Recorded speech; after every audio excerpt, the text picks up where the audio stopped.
Feel like you do everything right. You prep, you show up and deliver, and still the doors close, and the answer is always no. And it feels like the universe just keeps saying, not you and not yet. It's frustrating. You know that feeling, right? At first I thought maybe I was stuck. I'd ask myself, what am I doing wrong? And is there something I still need to learn here? Eventually, I stopped asking those questions and I started asking something else instead. What if I'm not stuck to grow personally, but I'm still here so someone else can? That question changed everything for me. Now, that shift didn't magically fix everything. It didn't erase the disappointment, and I was still caught in this crazy cycle of overthinking, worrying, and being too hard on myself. But it gave it meaning. One day, while I was out running in the woods, where I get my best ideas, I nearly tripped over a tree root when it hit me. Maybe our presence is the message. Like graffiti on a passing train, you may never know who saw it, and you may never hear what it meant to them, but it passed through and it left a mark.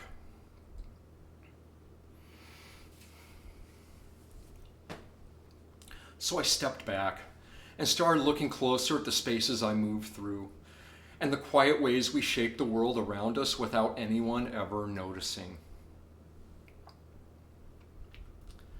I launched a podcast called Exploits of a Nobody, where I share raw stories from my journals about running, addiction, recovery, purpose, and the messy middle.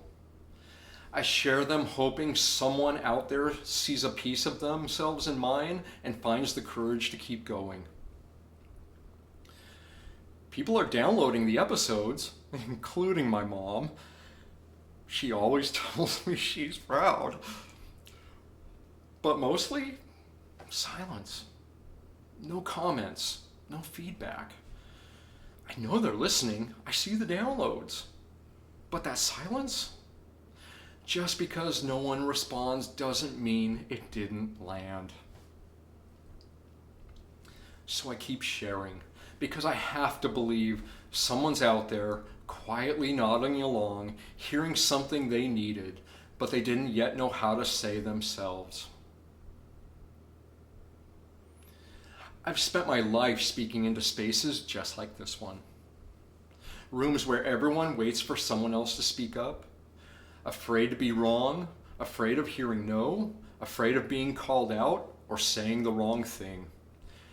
I keep showing up, sharing my opinions, challenging norms, asking the questions no one wants to ask.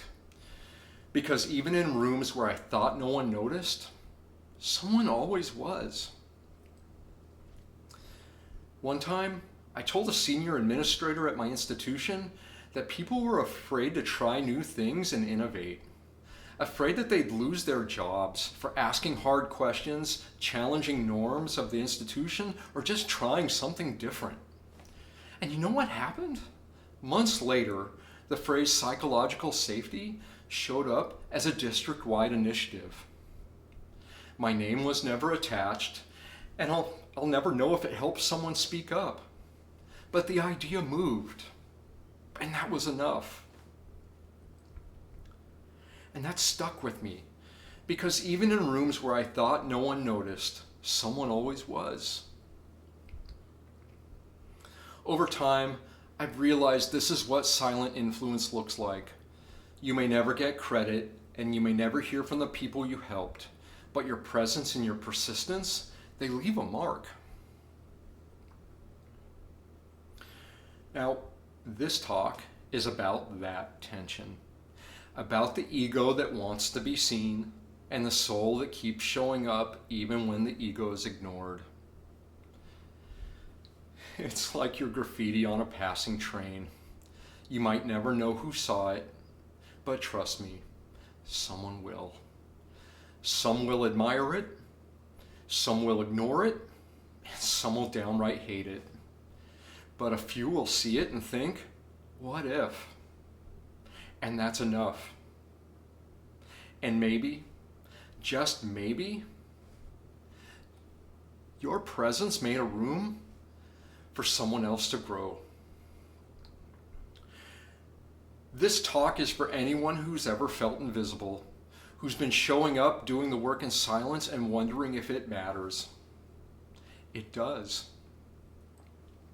The teachers who stay late, the custodian who fixes what's broken before anyone notices, the student who raises their hand when no one else will, the frontline worker who never hears thank you, the office assistant who keeps it all moving, and the administrator who says no to protect their team when it's easier to stay quiet and say yes.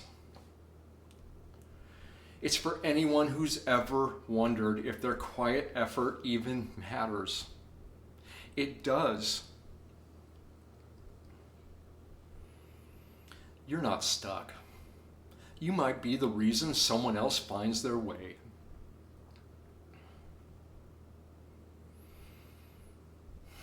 So, I'm going to end this talk a little differently. I don't want your applause. I want you to just sit with this. And next time you see someone quietly showing up, and acknowledge them. They may never ask for it, but for some, that means more than any applause ever could.